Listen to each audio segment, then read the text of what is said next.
It was the end of summer of Roberto's first year in high school. It had been a fantastic summer. Roberto finished his summer youth theater program with a bang as the lead of a successful musical performance. He was considered to be highly talented as both a musician and a performer. Roberto also enjoyed playing soccer and had joined a youth soccer league for the summer. He was a versatile player and was successful with a number of different positions on the team. He also played on the varsity high school team during his freshman year and was expected to continue through his sophomore year and beyond. Life was good for Roberto. He was outgoing, had a number of good friends, and was close to his parents and his younger sister. Roberto was excited to start his sophomore year in high school. He was looking forward to catching up with his friends, playing soccer, and joining the band. However, he was feeling a bit anxious about the upcoming schoolwork. During his freshman year, Roberto experienced difficulties in reading the materials and writing reports that were assigned in his English class. Reading was slow and painful for him.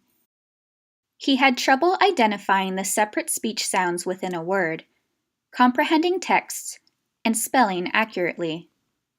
Despite working really hard and being motivated to do well, he did not earn the grades that he had hoped for.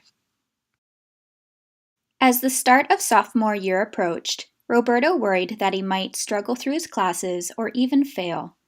Roberto had faced difficulties ever since the first grade, when he started learning to read and write. It had taken him longer than his classmates to learn new words and to speak and complete sentences.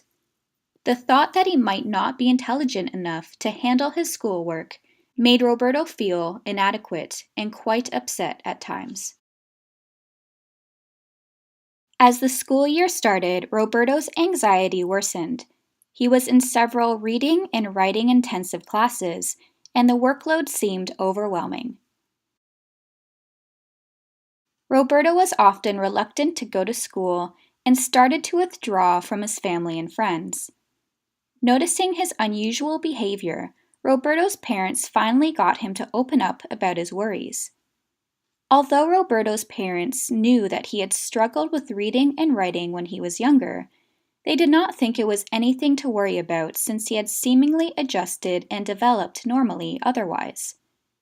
However, they now realized that they needed to face the issue and decided to have a talk with Roberto's ninth grade English teacher.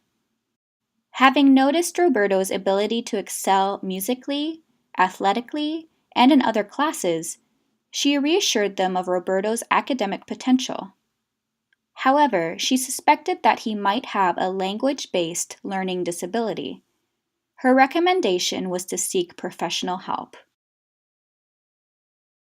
Roberto went through a series of tests including a physical examination to rule out problems with hearing or vision and other sources of developmental issues, an evaluation of Roberto's intelligence and ability to process language, which is usually done by a child psychologist, speech pathologist, or reading specialist, and tests measuring the gap between his intelligence, or IQ score, and achievements in school.